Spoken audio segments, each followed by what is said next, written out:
buriya rero maze iminsi mbareba nkareba abahanzi bikora ukuntu bashaka nkumva njyewe birambabaje Rawubeni ndi hano kuri Marisi.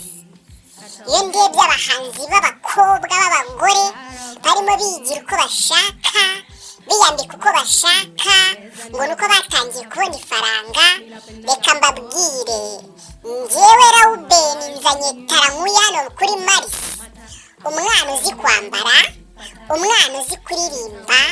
Umunsi yageze aho ngaho amatwi yanyu azakubita n'injereri.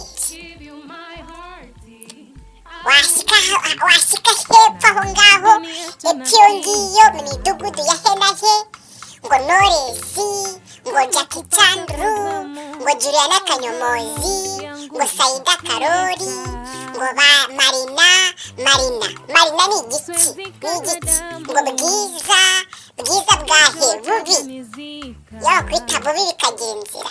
Umuntu utazi kwambara witwa bwiza ushingiye ku ki? Umuntu wambara impenure manzi reba uko umwana yambaye byonyine biguhe uburyo ugomba kwitwara.